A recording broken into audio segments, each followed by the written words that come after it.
Warning, there are people pretending to be me in the comments. This is what a comment from me looks like. Notice that the name is spelled perfectly, and notice the border around the name. That's how you know it's from me. You can also click on my name to make sure you actually go to my channel to double check. And this is what a comment from an imposter will look like. It has weird characters in the name or comment, and it's usually going to ask you to add them on WhatsApp or Telegram. I don't have WhatsApp or Telegram, and I would never ask you to add me on there. All right, so please be careful, use your common sense, and now let's get back to the video. Hey, how's it going, GPU heads? Thanks for clicking on my video. Seb Heslo here. And guys, there is a new best mining motherboard out, and here are some hints. It's an ASRock motherboard. It supports up to 13 GPUs, but it is not the H110 Pro BTC Plus. Let's talk about this. So this is the ASRock Q270 Pro BTC Plus motherboard, and it is a new, I think, entry in ASRock's line of mining-oriented motherboards. And I figured we'd start by just quickly running through some of the specs of this motherboard. It uses Intel's 6th or 7th generation CPUs. It supports DDR4 RAM of speeds up to 2400 MHz, and it has all the regular stuff you'd expect from a somewhat modern motherboard, like USB ports, Ethernet, SATA connections, you name it. Guys, just a super quick break here to tell you that I have enabled memberships on the channel, and if you do want to join, you do that by clicking the little join button that will be below this video. If you don't want to join, no worries, nothing's going to change. But if you do choose to join, then please know that it actually does make a massive difference for me, especially with how much time and effort I can put into making videos for you guys. So if you do join, thank you so much. And now let's get back to the video. Alright, so what makes this the best motherboard for mining, at least in my opinion, is actually three things. And the very first thing is these things. So it has onboard, I don't know if you can hear that, onboard power and reset buttons, and that is just so handy to have. For example, while you're building the rig, you might want to just power it on quickly to see that everything works as it should, or your rig might have frozen while it's working, or it crashes. You can just run on over, hit the reset button. If you need to power your rig off for whatever reason, there you go, you have a button right on there. And it's just one less thing to worry about. For example, you don't need to worry about, you know, buying a 10 pack of these like external power buttons like I have. And you know, just one less thing to mess with basically. And the second reason is that it uses older generation CPUs, which, well, under normal circumstances are supposed to be very cheap, right? Because they're older generation, but unfortunately kind of today's climate with everything that's going on with the chip shortage and everything, kind of all CPUs, no matter what, are expensive currently. But hopefully, if you're watching this in the not so distant future, prices have, you know, returned to normal, and older generation CPUs like the ones that go in this one will be very cheap again. But now, of course, the main reason that makes this the best motherboard for mining, well, in my opinion, are these, the 13 PCI Express ports on it. That means that you can connect up to 13 graphics cards for mining on this motherboard.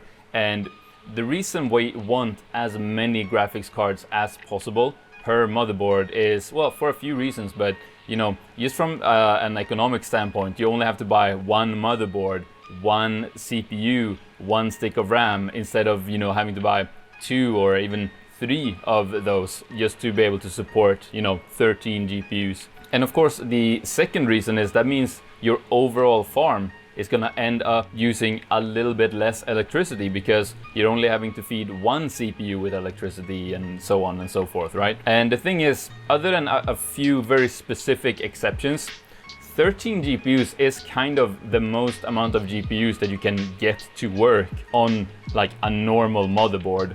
And with this, you're kind of getting that already right out of the box. There's no having to mess around with it. And out of the very few different motherboard models there are that actually would support up to 13 GPUs, this one, in like my experience, well, I don't have much experience with this, but I have experience with the H110, which is basically this board, just the older version of it, is that it just kind of works. It's great. Like, I haven't had any problems with any of mine I've plugged up to 13 GPUs into 4 of them now, and yeah, never had an issue.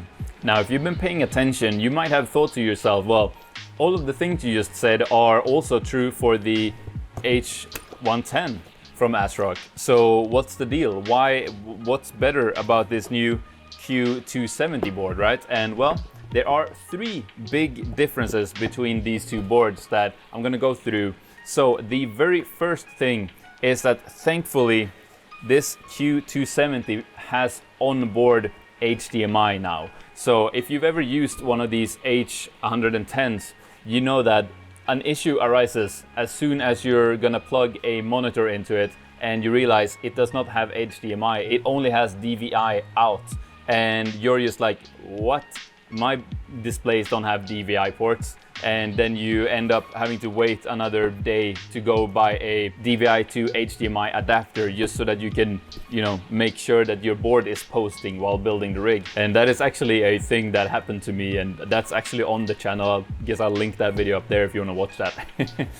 And for the second reason why this new Q270 board is better than the H110 is the PCI Express ports are so much better spaced out on the motherboard. So if you've ever built a rig with with this one, the H110, all the PCI Express ports are like touching each other. They are as close as physically possible. And here's why that's a problem. So when you start plugging in your risers on the motherboard like this, then you put the first one in, and then because the second one is literally right next to it, the next one goes in just like this. And the problem is that these little pins on the back of the riser chips here, they start touching the metal of the USB port on the second riser, and they can actually short out. And if you're lucky, that just leads to your mining rig not being able to turn on. And I guess if you're unlucky, you could even have a PCI port fry or something like that. Now, I've actually never heard of that specific thing happening or it damaging a GPU or something like that. But I know that for some people, if you do this, the board just won't boot. So that is why it's been almost a meme at this point that you always have to wrap these with electrical tape if you're using the H110 motherboard. But with this new Q270 board, since they are so much better spaced out, as you can see here, it doesn't matter. You don't have to wrap them up in tape because they're not touching. Perfect. And now, the third and final reason for why this new Q270 is better than the old H110 is, and we need to keep this a secret, guys. Not a lot of people know about this board yet, it seems. And because of that, it is actually cheaper. Scalpers haven't realized that this is a really good board for mining yet and haven't started to crazy buy it up and scalp it on eBay. So right now, even though this board is kind of better in every way, it is still cheaper on eBay than this one is. But of course, we need to kind of keep this board in between us, okay? So don't go telling everyone about this, but just go and sort of casually maybe buy one and don't mention it to any people, all right? It will be our secret. If you found this video helpful, then please give it one of these. And if you really liked it, as I said, you can now join the channel to help support what I do here. It actually makes a big difference and I do really appreciate it. But what you gotta do now is you gotta click on that next video on the screen. Because this video is over, you can also click the picture on my face to subscribe to the channel. I'd really appreciate that. But yeah, go click on that next video and I'll see you there. Goodbye. Goodbye, bye bye.